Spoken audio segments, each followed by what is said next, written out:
The city of Sault Ste. Marie responded to Sioux Online's request for comment regarding an altercation that occurred on a city transit bus this past Saturday. A video submitted by a passenger who recorded the incident as it unfolded shows an altercation which ensued between a female and male passenger, which seemed to escalate quickly with children present. Tessa Vecchio, communications officer for the city, responded by stating, "It is upsetting that our passengers had to experience this situation. The safety of our riders and operators is always our priority. We do have procedures regarding how staff address escalated situations with passengers, and our transit team is currently reviewing this incident." The male passenger involved in the incident responded via the story's comment section stating, "Unfortunately, I am the man in the video. What the video doesn't show is the woman hitting my child directly in the face with a full iced coffee, then jumping on top of me and punching me in the face repeatedly. I shielded my child, I pushed the woman off of me and was pulled down to the ground with her. Meanwhile, the woman in the video also contacted Sioux Online apologizing for the incident.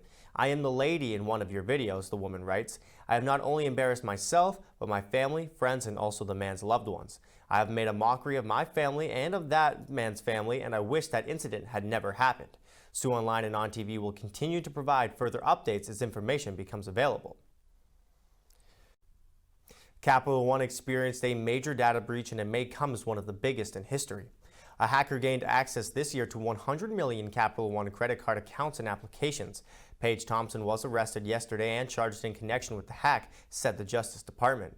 Thompson, who's 33, once worked as a software engineer for the cloud hosting company that Capital One used. The personal information accessed, which the feds say Thompson tried to share online, included 140,000 social security numbers, 1 million Canadian social insurance numbers, and 80,000 bank account numbers, as well as people's names, addresses, credit scores, and other information. Capital One says it has fixed the problem, will notify those affected, and will offer victims free credit monitoring.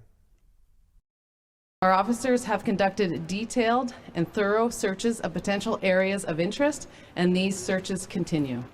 Some of the RCMP officers in pursuit of 2 BC homicide suspects are leaving York Landing, Manitoba, after their extensive search of the community appeared to turn up nothing. The emergency response team is returning to Gillam, and the major crime unit has left, according to York Factory First Nation Chief Leroy Constant. More officers will leave the community by ferry on Tuesday, Constant said in a Facebook post shortly after 5 p.m. Central. The RCMP did not respond to questions about their deployment.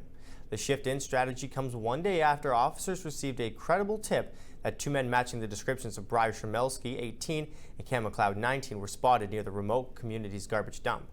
Police poured into York Landing on Sunday night, but the RCMP said in a tweet on Monday afternoon it could not substantiate the tip following a thorough and exhaustive search of the community. The RCMP said at the time it would remain in the York Landing and Gillam areas, but did not immediately confirm on Monday evening if officers were being deployed back to Gillam. The setback comes on the 7th day of a nationwide hunt for arguably Canada's most wanted men.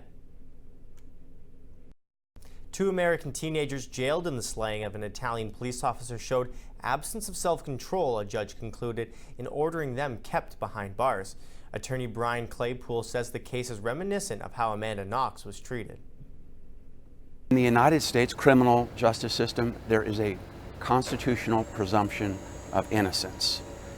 It is a search for justice. In the Italian court system, it's almost as if there is a presumption of guilt, and it is more of a fact-finding mission to find the evidence to convict the suspects. Another big difference is that the judge actually participates in the investigation of the murder. That's unheard of in the United States. They are blindfolding these U.S. teenagers and in many respects bullying them and coercing them. And what the Italians are going to tell the U.S. is, look, this alleged murder happened on our territory, and just because these 2 teenagers are from your country, you need to follow our rules of justice. To sports, Dale Hunter and his brother Mark Hunter are finally getting their chance to help Canada at the World Junior Hockey Championship. Despite having one of the most successful junior hockey teams in the country in the London Knights, they've never been asked before this year. The Sault Ste. Marie Police Service is once again offering an online record check service. The revamped option allows anyone to complete a record check at their convenience and eliminates the need to print and fill out paper forms.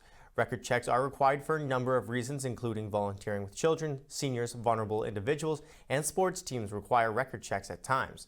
Employers may also ask people to provide a record check as a prerequisite for employment. If any applicant has a criminal conviction, they may only apply for a record check to the police service where the applicant resides. Anyone who takes advantage of the online record check feature will receive priority.